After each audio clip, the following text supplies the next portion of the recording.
Lono, so ngayon, no, pag-usapan nito itong tungkol sa isang tao no, na halimbawa kung ikaw mula sa makamundo, ipagpalagay natin no, na isa kang dancer, malaki ang kita mo bilang dancer at singer, entertainers ka. Dumating ang araw na realize mo na mali pala ito magawain ito. Malaki ang kita mo, ngunit kumbaga namumuhay ka sa makamundong bagay. Suot mo yung mga seducing na mga damit, no? Yung mga revealing na talaga, nakabra, nakapanty, or ano man yun, yung mga sexy na shirt, nakabra, kitang-kita na yung ano mo. Tapos na-realize mo, pagdating ng araw, mali pala ito. Kasi noong narinig mo ang patungkol sa salita ng Panginoon ng mga ganito is, bawal pala ito sa paningin ng Panginoon kasi ito pala ay kabilang pala ito sa mga nudity and prostitution na klase ng mga damit. So na-realize mo pagdating ng araw. So ang ginawa mo, nagbalik loob ka ngayon. Nagbalik loob ka sa Panginoon. Bumalik ka. Sinunod mo yung kautusan niya at namumuhay ka sa kanyang kalooban. Ito, sa mga oras na iniwan mo ang makamundong gawa, kailanman, huwag mo nang panghinayang doon. Huwag ka nang manghinayang sa mga bagay na doon na kumikita ka ng malaki, sayang. Tapos nakikita mo yung mga kaibigan mo. Na lagi ka nilang, bakit kasi umalis ka pa? Umalis ka pa, nag-resign ka pa. Bumalik ka na lang na ganito kasi malaki yung kita natin. Samantalang nung ikaw, namumuhay ka sa Panginoon, doon sa kalooban ng Diyos, na makadiyos, konti na lang yung kinikita mo. So yung sapat na lang na makasuporta sa iyong pamilya. So kailanman, huwag ka talagang lumingon na doon sa dati mong pamumuhay. Huwag kang manghinayang. Huwag kang mainggit. Huwag mong sabihin, miss na miss ko na yung mga kasama ko. Ang totoo, hindi mo talaga na-miss yung kasama mo, kundi yung pira talaga. Yung kita talaga yung nanghinayangan mo na mawala. Nang nawala. No, so huwag kang manghinayang doon. Kasi ang inihanda ng Panginoon doon sa buhay na walang hanggan, hindi maikumpara ang mga bagay dito sa mundong ito. So huwag kang manghinayang dito. Huwag kang lumingon na parang nanghinayang ako doon sa mga nawala sa akin. Dapat sana, no, hindi ko na lang ganito, ganyan. Huwag kang manghinayang, kundi keep on moving. Focus sa unahan. Tutok mo ang iyong mga mata kay Kristo. Huwag mong ilingon sa bawat gilid. Kasi temptation yan. Tatawagin ka niyan, hahatakin ka niyan.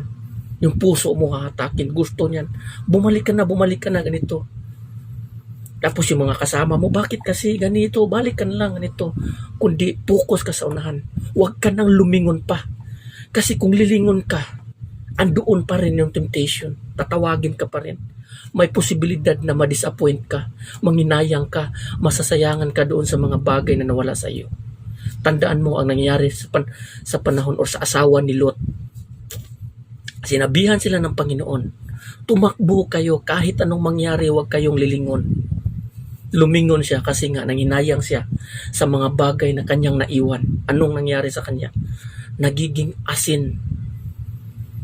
Ang sinabi ng ating Panginoong Kristo, unang isang tao nakahawak na sa araro tapos panaylingon sa likuran, hindi magiging, kumbaga hindi karapat-dapat na aking tagapagsunod. No? Yan ang sinabi ng ating Panginoong Kristo. So sa oras na iniwan mo yung mga bagay, na yung mga pamumuhay mo noon, na pinagdidirihan mo na, huwag ka nang lumingon pa doon. Huwag ka nang bumalik pa doon. Kasi nga, sa oras na lilingon ka doon, hahatakin ka doon. Yung puso mo hahatakin. Yung puso mo manghihinayang. Disappointed. Hindi ka makatulog sa gabi. Lagi mo nang iisipin yun. Focus ka sa unahan kung ano ang inihanda ng Panginoon. Focus ka sa unahan. Huwag kang manghinayang doon sa mga kasama mo na nanatili pa rin doon. Iiwan mo na. Focus ka sa unahan. Gaya doon sa panahon sa Sodoma at Gomora. Nung iniwan ni Lot at ng pamilya niya ang Sodoma at Gomora. Hindi na sila lumingon pa. Maliban sa asawa ni Lot. Hindi na sila lumingon pa yung mga binan niya, yung mga binan ni Lot, mga kamag-anak niya andon. Hindi na siya lumingon pa. Pero yung asawa ni Lot lang ang nabigo at nagiging asin dahil nga Sinuway niya ang Panginoon. So ganun din ang dapat mong gawin. Wag na wag ka nang lumingon o bumalik pa. Kasi sa oras na lilingon ka, may posibilidad, may posibilidad na babalik ka talaga sa dati mong pamumuhay. Tandaan mo yan ang mangyayari. Disappointment, discourage, panghihinayang, yan ang matatamo mo. Sakit sa puso dahil nga lumingon ka pa, tinignan mo pa ang nasa likod. Samantalang ang utos ng Panginoong Hesukristo, sa oras na makahawak ka na sa araro, huwag ka nang lumingon-lingon sa likuran. Focus ka na sa unahan. Keep on moving. Keep on moving forward. Huwag ka nang lumingon doon. Focus ka sa unahan kay Kristo. Focus mo ang buhay na walang hanggan sa pamamagitan ng ating Panginoong Kristo. Pagdating ng panahon, ma-realize mo na yung desisyon mo na ang pagsunod sa Panginoon at hindi na paglingon, pagdating ng panahon, ma-realize mo na worth it ang lahat. Pasalamatan mo ng todo ang Panginoon. Pagdating ng panahon, maniwala ka sa akin.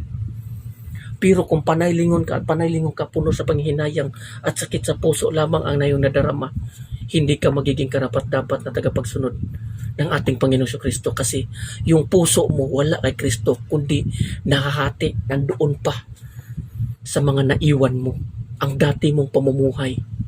Hindi mo ibinigay ang buong puso mo doon sa Panginoon. Ibigay mo ang buong puso mo sa Panginoon at hayaan mo na doon sa likuran. Iwan mo na yun. Huwag mo nang balikan. Kalimutan mo na. Focus sa Diyos.